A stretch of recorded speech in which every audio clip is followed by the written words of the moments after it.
Selamat pagi. Oke, terima kasih atas kesempatan yang telah diberikan kepada kelompok kami, sehingga hari ini kelompok kami yaitu kelompok 1 akan mempresentasikan hasil diskusi kami. Kepada pemateri saya beri kesempatan. Baik teman-teman, mohon diperhatikan. Judul artikel yang kami diskusikan adalah filsafat rasionalisme. Yang pertama, inti dari artikel ini membahas tentang beberapa hal, antara lain yang pertama, etika perspektif filsafat Islam. Rasionalisme adalah paham filsafat yang menyatakan bahwa akal atau alat terpenting untuk memperoleh pengetahuan dan mengetes pengetahuan. Kemunculan rasionalisme sudah ada sejak zaman Thales, yang dimana ia telah menerapkannya pada filsafatnya. Menurut tokoh utama rasionalisme yaitu Descartes, ada beberapa metode yang diperlukan dalam pemahaman filsafat ilmu pengetahuan. Metode yang dimaksud adalah dengan menyaksikan segala-galanya atau keraguan-raguan. Dengan begitu, untuk memperoleh hasil yang sahih dari metode yang diterapkan ini, maka ada 4 hal yang perlu diperhatikan, yaitu yang pertama, tidak menerima sesuatu pun sebagai kebenaran kecuali kebenaran itu sungguh nyata atau dapat dibuktikan dengan indera penglihatan, jelas dan tegas, sehingga tidak akan ada suatu keraguan apapun yang mampu merobohkannya. Yang kedua, memecahkan setiap kesulitan atau masalah sebanyak mungkin sehingga tidak ada keraguan apapun yang mampu merobohkannya. Yang ketiga, bimbingkan pikiran dengan teratur, dimulai dari hal yang sederhana dan mudah untuk diketahui, kemudian secara bertahap sampai pada yang paling sulit dan kompleks. Yang keempat, dalam proses pencarian dan pemeriksaan hal-hal yang sulit, selamanya harus dibuat perhitungan-perhitungan yang sempurna serta pertimbangan-pertimbangannya yang secara menyeluruh sehingga kita yakin tidak ada satupun yang diabaikan dalam penjelajahan itu. Yang kedua, tokoh-tokoh rasionalisme. A. Rene Descartes. Rene Descartes memperoleh pengetahuan dasar tentang karya ilmiah Latin dan Yunani, bahasa Prancis, musik dan etik.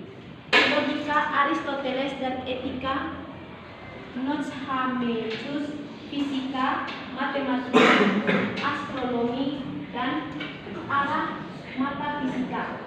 Dari filsafat Thomas Aquinas, menurut Descartes, rasionalisme adalah sumber pengetahuan yang dapat dipercayai adalah akal. Yang ke-B, Baruch de Spinoza. Rasionalisme adalah sebuah ide berhubungan dengan ideatum atau objek, dan kesesuaian antara ide dan ideatum inilah yang disebut dengan kebenaran. Yang ke-C, Leibniz. Pemikiran Leibniz yang terkenal adalah modologinya. Dia berpendapat bahwa banyak sekali substansi yang dapat di dunia ini, yaitu disebutnya monad. Monad ini semacam cermin yang membayangkan tentang kesempurnaan yang satu ini dengan caranya sendiri.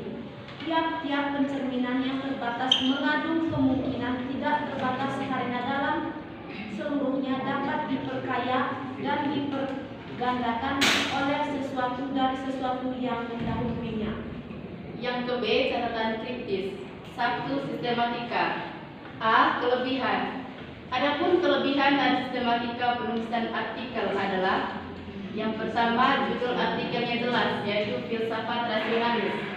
Yang kedua, nama penulisnya jelas, yaitu Andi Arsi Baodenfriti. Yang ketiga, penulisan abstraknya ditulis dengan menggunakan bahasa Indonesia yang jelas. Yang berikut, kata kuncinya tepat, memuat 3 kata, yaitu filsafat, rasionalis, dan akal. Penulisan kata kunci pada artikel ini memenuhi syarat, di mana penulisan kata kunci harus memuat minimal 3 kata. Yang berikut bagian pendahuluannya jelas, yaitu memuat di dalam artikel ini. Yang berikut hasil atau pembahasannya jelas.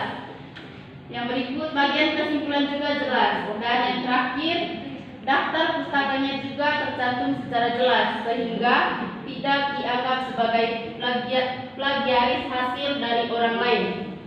Yang ke-B, kelemahan. Yang menjadi kelemahan dalam sistematika penulisan artikel ini ada dua, yaitu yang pertama, abstrak bahasa Inggris tidak dicantumkan.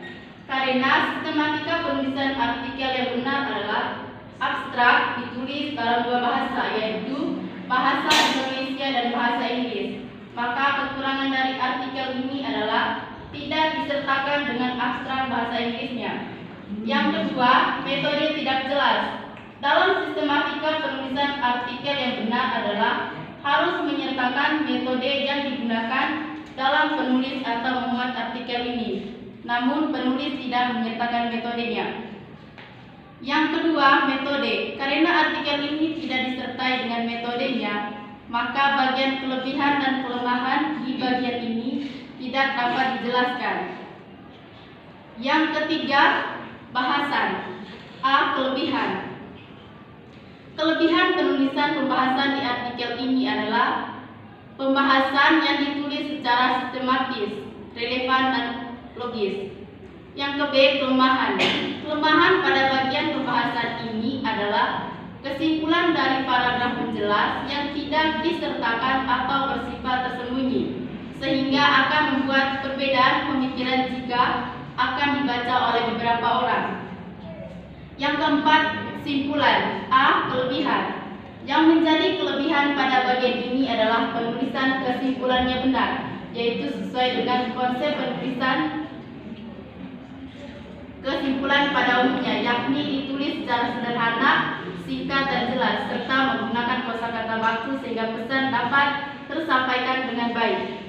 Yang ke-B, kelemahan. Menurut kami, karena kesimpulannya sudah jelas, maka pada bagian ini tidak ada kekurangan atau kelemahan. Berikut yang ke-C, relevansi artikel dengan para calon guru. Hubungan antara artikel ini dengan para calon guru SD adalah yang pertama, hubungan dalam al-babasan, di mana hubungan berkaitan dengan cara membuat atau menulis artikel ilmiah dengan benar, sehingga guru mampu membuat artikel dengan profesional. Yang kedua, hubungan dalam al-pemahaman isi. Sebagai calon guru, kita harus memiliki kemampuan untuk membuktikan suatu kebenaran, berpikir logika, serta mampu menganalisis suatu fakta.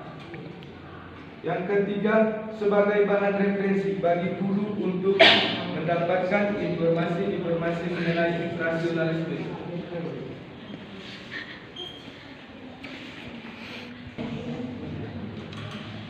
Baik, kesimpulan dari hasil diskusi kami yaitu rasionalis adalah paham filsafat yang menyatakan bahwa akal atau alat terpenting untuk memperoleh pengetahuan dan mengetes pengetahuan. Jika empirisme mengatakan bahwa pengetahuan diperoleh dengan alam mengalami objek empiris, maka rasionalisme mengajarkan bahwa pengetahuan diperoleh dengan cara berpikir. Alat dalam berpikir itu adalah kaidah-kaidah logis atau aturan-aturan logika. Adapun beberapa pemikiran para tokoh rasionalisme yaitu sebagai berikut. Yang pertama, René Descartes, yaitu sumber pengetahuan yang dapat dipercayai adalah akal. Yang kedua, Baruch de Spinoza, yaitu sebuah ide yang berhubungan dengan ideatum atau objek dan kesesuaian antara idea dengan ideatum inilah yang disebut dengan kebenaran. Yang ketiga, Leibniz. Pemikiran Leibniz yang terkenal adalah monodologinya. Dia berpendapat bahwa banyak sekali substansi yang terdapat di dunia ini yang disebutnya sebagai monad, atau monos yang artinya satu dan monad yang artinya satu unit.